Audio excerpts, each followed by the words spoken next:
So next thing we can talk about is renting a property. This is honestly, sometimes it's harder than a job interview. Yeah.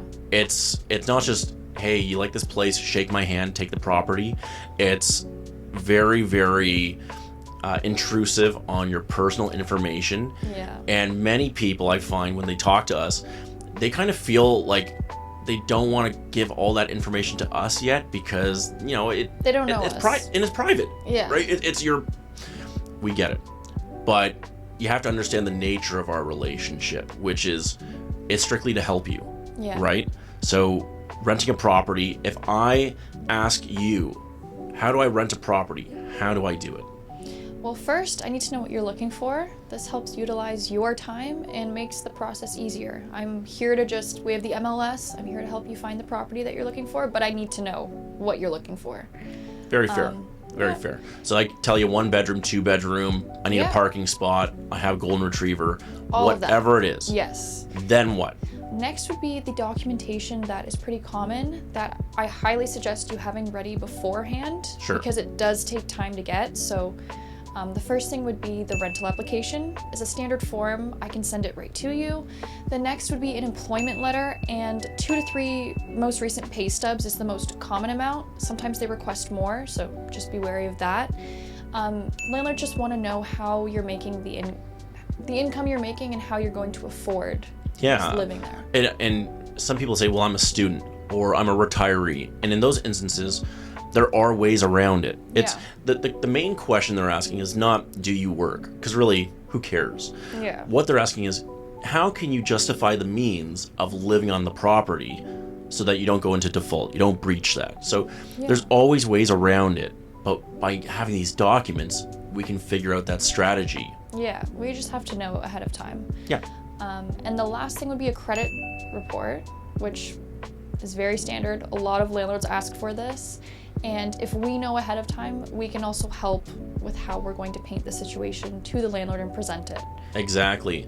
One thing is, these are not necessarily our landlords. The MLS system allows us to cooperate with 80,000 realtors and their landlords. So we won't know these people specifically. So if we have this information in advance, we can start to get an idea of how do we discuss whatever the scenario is with other agents and their landlords. Yeah. The one thing I find, somebody is kind of reluctant to show their credit report because whatever it is, and you find out, oh, you had an OSAP problem or a phone bill from 3 years ago. Yeah. That sort of stuff a lot of us can see past. It's 2 months ago, did you not pay your vehicle and got repossessed? Those are much harder to try and explain than something that happened in the past. So by knowing that information, we surely can help discuss that in a more appropriate way to your prospective landlord. Yeah, totally. So just knowing all this in advance, and again, your information is confidential. We're not just sending it out to anyone. You're aware before it's being sent to the landlord or the agent, I mean. Yeah. And then, okay, so you've given us all that. You're going shopping. You find the right one. You say, all right, Chloe, what do I do next? Yeah, so next would be sending in the application to the landlord.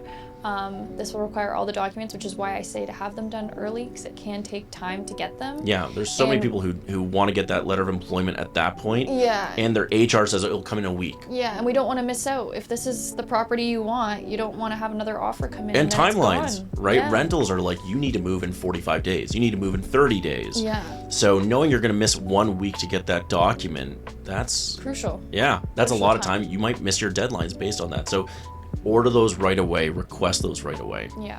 And then, so you've submitted the application, you've done all the paperwork, it's accepted.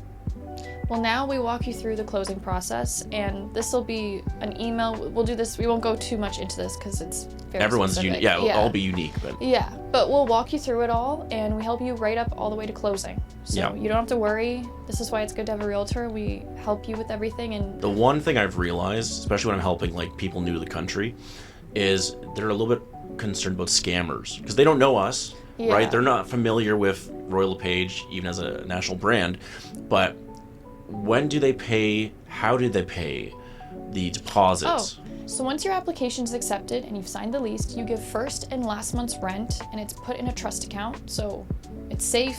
It's held by a brokerage. It's not held by you, I, the landlord, Yeah. or by the landlord's agent. There's certain responsibilities that people have to follow, and in a trust account, it's held until the commencement date, the date that it's meant to close. So if you're moving in 60 days, it's held safe in there for 60 days, and then on the date of closing, it can be released to the landlord. That's basically that.